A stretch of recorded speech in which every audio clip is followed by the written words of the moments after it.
सभी का बच्चों की तरह पालन पोषण कर रही हूँ। मैं तब भी थी जब आप लोग नहीं थे, और मैं तब भी रहूंगी जब आप लोग नहीं रहेंगे। पर अब ऐसा लगता है कि मैं थक रही हूँ। आपकी धरती माँ थक रही है।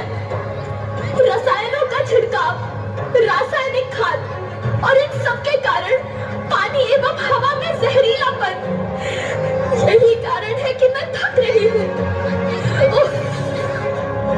क्या आप जानते हैं कि इन रसायनों के जहरीलेपन से मेरी मिट्टी वैसे ही जलती है जैसे आपके शरीर पर कोई तेजाब डाल दे।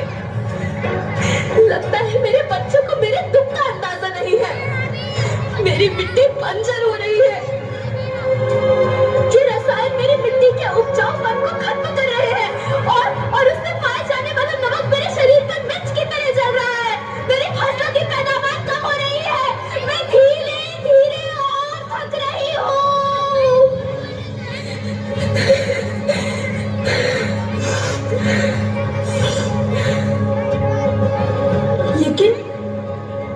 लेकिन अब मुझे याद आता है कि पहले मैं बहुत सुंदर थी, बहुत प्रसन्न थी, हमेशा हंसती थी।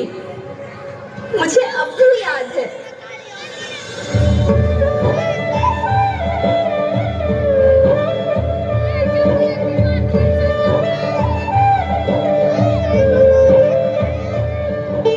मैं तुम्हारी माँ सुंदर क्यों ना होती? मुझे तो सुंदर होना ही था, क्योंकि बीते जमाने में आप मेरे बच्चे ही तो अपनी माँ के रखवाले थे। आप लोग प्राकृतिक खेती करते थे, और फिर हमारी सभ्यता में तो प्रार्थना भी धरती कल्याण की है। ओम द्यौ शांति, अंतरिक्षः शांति, पृथ्वी शांति, औषधयः शांति, वनस्पतयः शांति। ओम शांति शांति शांति। मनुष्य धरती की गोद में रहता आया है, लेकिन आज मैं आपसे पूछती हूँ कि आपने इसके बदले धरती माँ को क्या दिया? ये जहरीले रसायन और प्राकृतिक खाद जो मिट्टी को बंजर कर रहे हैं, उर्वरकता को बर्बाद कर रहे हैं। आप अच्छी पैदावार के लालच में जो रासायनिक खाद अपने खेतों में डाल रहे हैं, वो अभी तो लाभ देगी, लेकिन लंबे समय में उसी रासायनिक खाद का नुकसान भी है। रासायनिक खाद जहर समान है, और तो और फसलों में पानी की खपत भी बढ़ गई है, जिससे खेती की लागत बढ़ रही है और पानी का स्तर जमीन के काफी नीचे जा रहा है।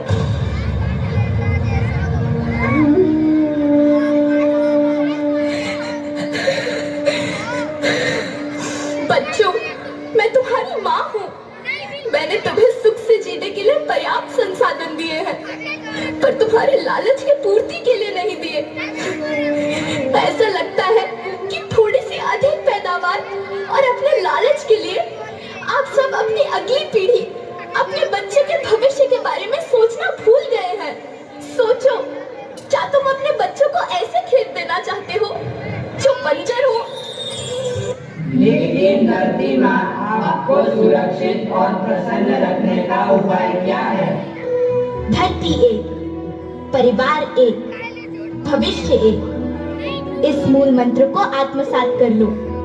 प्राकृतिक संसाधन को बचाओ, प्राकृतिक खेती को अपनाओ और परंपरागत देसी पद्धति से, जैसे गो आधारित उत्पाद, जीवामृत, बीजामृत, पंचगव्य खाद का उपयोग करो, ताकि मिट्टी की उत्पादकता बनी रहे। हम शपथ लेते हैं कि